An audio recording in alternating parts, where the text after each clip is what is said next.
నమస్తే అండి, నా పేరు బాలాజీ చెరుపైన. మీకు తెలిసిన విషయమే, ఇటీవల తెలంగాణ ప్రభుత్వం ప్రకటించినటువంటి సబ్ ఇన్స్పెక్టర్ ఫలితాల్లో 6th జోన్ టాపర్గా నిలిచినటువంటి నల్గొండ జిల్లా శాలిగౌరారం మండల్ మాధవరం కలాన్ గ్రామానికి చెందినటువంటి వెంకట కిషన్ యాదవ్ ఆయన 6th జోన్లో సబ్ ఇన్స్పెక్టర్గా సెలెక్ట్ కావడం జరిగింది. అతని విజయానికి తోడ్పడినటువంటి మార్గాలు ఏంటి, అతని విజయరహస్యం ఏంటి తెలుసుకొని మీ ముందుకు తెలిసే చిన్న ప్రయత్నం చేస్తున్నాం. అతని విజయానికి సంబంధించిన ఆ మార్గం ఏదైతే ఉందో దాన్ని మీరు అవలంబించి మీ విజయానికి రాచమార్గాలు వేసుకుంటారని ఆశిస్తున్నాం. చెప్పండి వెంకటకిషన్ గారు, మీ నేపథ్యం ఏంటి? హాయ్ అండి, వనండాల్. నా పేరు వెంకటకిషన్ మామిడి. మా నాన్న పేరు ఎల్లయ్య, మా అమ్మ పేరు అంజమ్మ. మాది మాధవరం కలాన్ శాలిగౌరారం మండలం నల్గొండ జిల్లా అనే గ్రామం అనేది మాది. మామూలుగానే గ్రామీణ నేపథ్యం. మా నాన్న చిన్నప్పటి నుంచి 15-20 ఏళ్ళ వరకు జీతం ఉన్నాడు. ఆయన బాగా పడ్డ కష్టాలు అవి చెప్పి మాకు కొద్దిగా ఇన్స్పిరేషన్ ఇచ్చేవాడు. మా నాన్న చెప్పేది, మేము పడ్డ కష్టాలు మీరు పడకుండా ఉండాలి, అందుకని చదువుకోండి అని ఇక ఉన్న డబ్బుతో కొద్దిగా అప్పు తెచ్చి మమ్మల్ని చదివించిండు. మేము పడ్డ కష్టాలు మీరు పడొద్దు అనే ఒక చెప్పేదాని వల్ల మనం ఎందుకు చదవాలి పట్టుదలతో చదవడం వల్ల మనం ఈరోజు ఈ స్థాయికి చేరడం అనేది జరిగింది. అంటే మీ ఎడ్యుకేషన్ అంతా కూడా ప్రభుత్వ పాఠశాలలో జరిగిందా లేకపోతే ప్రైవేట్ పాఠశాలలో జరిగిందా? లేదు, మా గ్రామంలోనే స్కూల్లోనే 1950s నుంచే మా గ్రామంలో ప్రభుత్వ పాఠశాల ఉన్నది. ఎవరైనా మా ఊరి నుంచి కలెక్టర్లు చదవడం జరిగింది. సూర్యాపేట కలెక్టర్ అయినటువంటి సురేంద్ర మోహన్ గారు కూడా మా గ్రామంలోనే చదవడం జరిగింది. డీటీలు ఉన్నారు మా గ్రామం నుంచి, సెక్రటరియట్లో పనిచేసే వాళ్ళంతా అయినా మా గ్రామంలోనే చదవడం జరిగింది. మేంగిన మా గ్రామంలోనే చదవడం జరిగింది, ప్రభుత్వ స్కూల్లోనే. ఓకే అండి, మీరు చిన్నప్పటి నుంచి స్కూల్లో టాపర్గా ఉండేవాళ్ళ, మీరు ఒక సాధారణ ప్రతిభతోనే ఈరోజు ఈ స్థాయికి వచ్చారు? టాపర్ అని ఏం లేకుంటుండే కానీ చదువుతుంటుండే.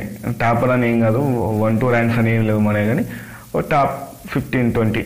మోస్తారా మాత్రం మంచి ప్రతిభ గల విద్యార్థి మీరు. ఆయన అవును, ఈ రోజు మాత్రం ఎంతో మంది ప్రతిభావంతులను దాటుకొని ఈ స్థాయికి వచ్చారు సబ్ ఇన్స్పెక్టర్.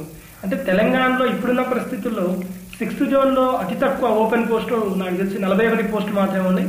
ఆ 41లో మీరు ఒక పోస్టుని సాధించడం అనేది నిజంగా ఇలాంటి పోటీ తరుణంలో కొట్టడం అనేది అది మామూలు విషయం కాదు మాకు. అందువల్లనే మిమ్మల్ని మా యూట్యూబ్ వ్యూవర్స్ ముందుకు తీసుకొచ్చే ప్రయత్నం చేసినాం.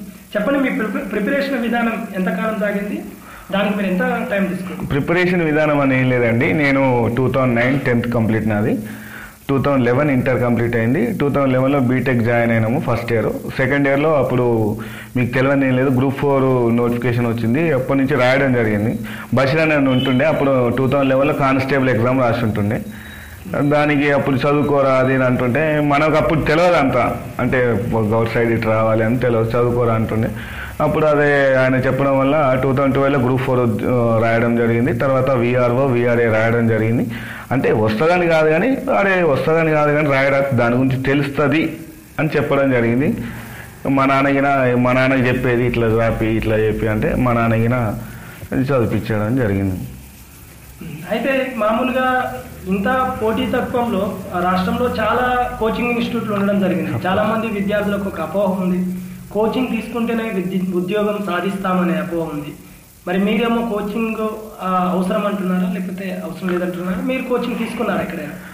కోచింగ్ తీసుకున్నా అట్లనే లేదు కానీ ఎవరి ఇష్టం వాడదండి. ఎక్కడ కోచింగ్ తీసుకున్నా తీసుకోకున్నా మనం చదవాలనేది మన ఇంపార్టెంట్. మనతో పాటు మన ఫ్రెండ్ ఒకవేళ రూమ్లో ఉన్నా ఎటువంటి అసూయలు ఉంటాయి, కొంతమంది ఈర్ష్య ఉంటుంది, కొంతమంది చెప్పరు, ఎంత దగ్గరైనా చెప్పరు. చెప్పేటువంటి ఫ్రెండ్ ఉంటే మాత్రం బెటర్. ఓకే, అయితే కోచింగ్ లేకుండా ఏం లేదు, సాధించవచ్చు. కోచ్ లాంటి మంచి మిత్రుడు అయితే బెటర్. మీరు గతంలో మీ గురించి వార్తాపత్రికల్లో కూడా రాయడం జరిగింది. మీరు మిత్రుడు బషీర్ సహకారంతోనే ఏ విధంగా సహకరించిండు మీ మిత్రుడు? మీకు సహకారం కంపల్సరీ అందజేసిండు. ఎందుకంటే చదవడం అందరు చదువుతారు కానీ అంటే క్వశ్చన్ ఇట్లా వస్తాయిరా, ఈ ఏరియా నుంచి ఇట్లా వస్తాయి, ఈ బుక్ చదువు బెటర్. చదువుతాం, అందరు బుక్ చదువుతాం కానీ ఈ ఏరియా నుంచి పర్టికులర్గా ప్రీవియస్ ఇట్లా వస్తున్నాయి, చదివితే ఇట్లా మంచిగా ఉంటుంది అని సహకారం అందించేది ఎప్పుడు. అయితే మీరు మా యూట్యూబ్ వ్యూవర్స్కి అంటే ఇప్పటికీ చాలామంది మా యూట్యూబ్ ఛానల్ కాల్ చేసి రైల్వే ఎంప్లాయ్మెంట్కి ఏ విధంగా ప్రిపేర్ కావాలి, లేకపోతే కానిస్టేబుల్కి ఏ విధంగా ప్రిపేర్ కావాలి, రీసెంట్గా FBO కటాఫ్ పెట్టకముందు కూడా మాకు చాలామంది FBOకి ఏ విధంగా ప్రిపేర్ కావాలని కాలర్స్ ఉన్నారు. అయితే వాళ్ళకి మీరు చేసేటటువంటి సజెస్ట్ చేయండి. అంటే ఏ విధంగా కరెంట్ అఫైర్స్ ఏ విధంగా ప్రిపేర్ కమ్మంటారు, లేకపోతే మ్యాథ్స్ అనే దాన్ని కూడా ఏ విధంగా ఏమైనా బుక్స్ ఏమైనా చెప్పగలుగుతారా? మ్యాథ్స్ అని ఏం లేదండి, మ్యాథ్స్ జనరల్ టాపిక్, అది పెద్ద అందరూ అంటారు మ్యాథ్స్ బీటెక్ చేసినావు నువ్వు మ్యాథ్స్ వచ్చింది అట్లనే ఏమి ఉండదులే. కానీ మ్యాథ్స్ బీటెక్ చేసిన వాళ్ళకి మ్యాథ్స్ ఏమి ఉండదు, కామన్ ఇక అందరికి ఒకటే సబ్జెక్టు. అర్థమెటిక్ రీజనింగ్ అనేది బీటెక్లో ఏమి ఉండదు. అందరు అంటారు బీటెక్ చేసినావు మ్యాథ్స్ వస్తుంది అని అట్లేం లేదు, కామన్ అందరికి ఒకటే విధంగా ఉంటుంది. జిఎస్ ఇంకా కొంతమంది ఇప్పుడు సైన్స్ వాళ్ళకి అది ఉంటుంది, బీటెక్ వాళ్ళకి సైన్స్ ఉండదు కాబట్టి మాకు ఇంకా టఫ్ ఉంటుంది. అయితే మీరు మ్యాథ్స్ అనేది ఒక అపోహ మాత్రమే, సైన్స్ అభ్యర్థులు లేకపోతే సోషల్ అభ్యర్థులకు కూడా జిఎస్ అనే టచ్ ఉంటుంది, ఇబ్బంది ఏం కాదనేది చెప్తున్నారు. అవును, ఇబ్బంది ఏం కాదు. జిఎస్లో ఇంకా వాళ్ళు బిఏ స్టూడెంట్స్ ఉంటారు, సైన్స్ వాళ్ళకి సైన్స్ ఉంటుంది, బీటెక్ వాళ్ళకి అసలు ఏమి ఉండదు అనేది వాళ్ళకి తెలుసు. మ్యాథ్స్ అంటారు కానీ మ్యాథ్స్ ఏమి ఉండదు దాంట్లో. ఏమన్నా మా రైల్వే ఎంప్లాయ్మెంట్ గురించి చాలా మంది మాకు కాల్ చేసి అడగడం జరుగుతుంది. వాళ్ళకు మీరు చూపించే సజెస్ట్ బుక్ ఏదైనా ఉందా?